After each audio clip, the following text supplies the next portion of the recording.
अस्सलाम वालेकुम एवरीवन। मकई की रोटी हमारे पंजाब में बहुत ही पसंद की जाती है। कुछ लोग तो साग मकई की रोटी के बगैर बिल्कुल खाना पसंद नहीं करते। कुछ दिन पहले मैंने साग की वीडियो अपलोड की जो आप लोगों ने बहुत पसंद की, और साथ में मकई की रोटी की वीडियो अपलोड नहीं कर सकी क्योंकि वीडियो बहुत लॉन्ग हो गई थी। फिर मैंने सोचा क्यों न इसे सेकंड वीडियो में अपलोड किया जाए। मैं आपके साथ बहुत ही आसान तरीके से मकई की रोटी बनाने की टिप शेयर करूंगी। मिनटों में आप ढेर सारी रोटियां बना सकते हैं। बिल्कुल ओरिजिनल रोटियां हो बनकर तैयार होंगी। चलें जी, बिस्मिल्लाह करते हैं। ये मज़ेदार सी रोटियां बनाने के लिए रेसिपी को स्टार्ट करते हैं। यहाँ पर मैंने 2 कटोरी आटे की ली है मकई के, और इसे स्ट्रेनर की मदद से अच्छा सा देते हैं छान, क्योंकि जो इसका बूरा है वो एक साइड पे निकाल देंगे। और एक देचकी में मैंने पानी गर्म करने के लिए रख दिया था पहले ही। अब इसे सेट करते हैं और इसमें जाएगा तकरीबन 1 कप के करीब खुलता हुआ पानी। आटा गूंदने से पहले पानी को गर्म करने के लिए रख दें ताकि 5 से 7 मिनट लगेंगे। सही उबलता हुआ पानी इसमें डालना है। आस्ता आस्ता गर्म पानी डालते जाएं और इसे आटे को मिक्स करते जाएं। तकरीबन 1 से 2 मिनट लगेंगे आटे को मिक्स करने के लिए। तकरीबन 2 कटोरी मेरे पास ये मकई का आटा था और 2 ही कटोरी पानी की मैंने इसमें ऐड की। लेकिन अगर आपको थोड़ा सा कम लगे तो आप और भी इसमें पानी ऐड कर सकते हैं। सर्दियाँ है और साथ साथ ही पानी ठंडा हो गया है आटे में डालते हुए। अब इसे हाथों की मदद से इसे मिक्स करें 1 से 2 मिनट के लिए, और मिक्स करने के बाद इसका एक अच्छा सा बॉल बनाएं, और बॉल बनाने के बाद इसे एक 10 मिनट के लिए ढाँप दें।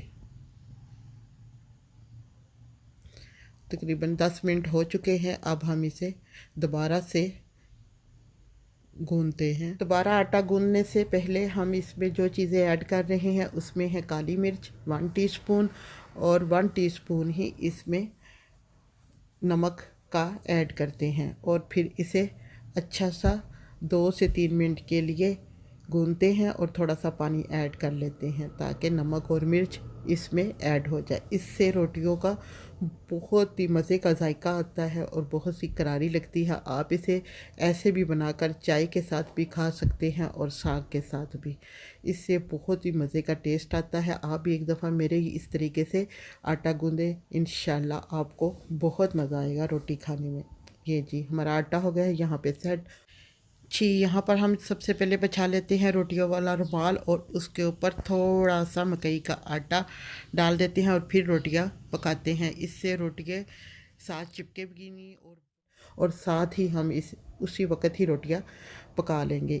आटा इतना मुलायम और सॉफ्ट है ना कि आप सिर्फ इसे बेलने की भी ज़रूरत नहीं है। ओनली आप हैंड से ही रोटियां इसे पका लेंगे। आपका दिल चाह रहा है तो इसमें खुश्क आटा लगाएं, नहीं तो वैसे ही इसका पेड़ा बना लें। इसका आटे की तरह पेड़ा नहीं बनता मकई की रोटी का। इसे बिल्कुल सिंपल आटा लेते हैं और इसे घुमाते हैं और गोल पेड़ा बन जाता है। ये देखें जी, रोटी भी ज़बरदस्त सी हमारी मिनटों में तैयार होगी। आटा बहुत ही सॉफ्ट, नरम और मुलायम है, जैसे गंदम का आटा है। ये गंदम के आटे से भी ज़्यादा ज़बरदस्त बन के रोटियाँ तैयार होती है। ये देखें, मैंने 3-4 रोटियाँ ऐसे ही बना के रख ली हैं। आप भी इसी तरह बेशक पहले बना लें या साथ साथ बनाते जाए। अब मैंने चूल्हे पे तवा रख दिया था और तवा हो गया है गरम। अब इसमें लगाते हैं थोड़ा सा ऑयल, और ये मैं पराठा टाइप मकई की रोटी बना रही हूँ। थोड़ा सा ऑयल लगाने के बाद पूरे तवे में फैला दें और आराम से रोटी को डाल दें।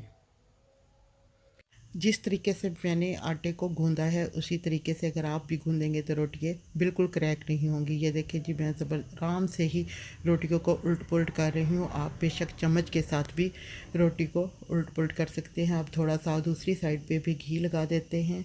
ये पराठा बहुत ही मज़े का बनता है। आप भी एक दफ़ा ज़रूर ट्राई करें। इसे तकरीबन ज़्यादा से ज़्यादा 3 से 4 मिनट रोटी को पकाने में लगेंगे, क्योंकि इसे लो टू मीडियम फ्लेम में पकाना है, ज़्यादा हाई फ्लेम पे नहीं पकाना। मैं आयरन के तवे पे पका रही हूँ। देखिए जी, ज़बरदस्त सी रोटी बन गई है, क्योंकि ना ही ये टूटी है। यहाँ पर हमारी रोटी बन के हो गई है तैयार। इसे अब हम नीचे टिश्यू पेपर रखते हैं और इसे प्लेट में निकाल लेते हैं।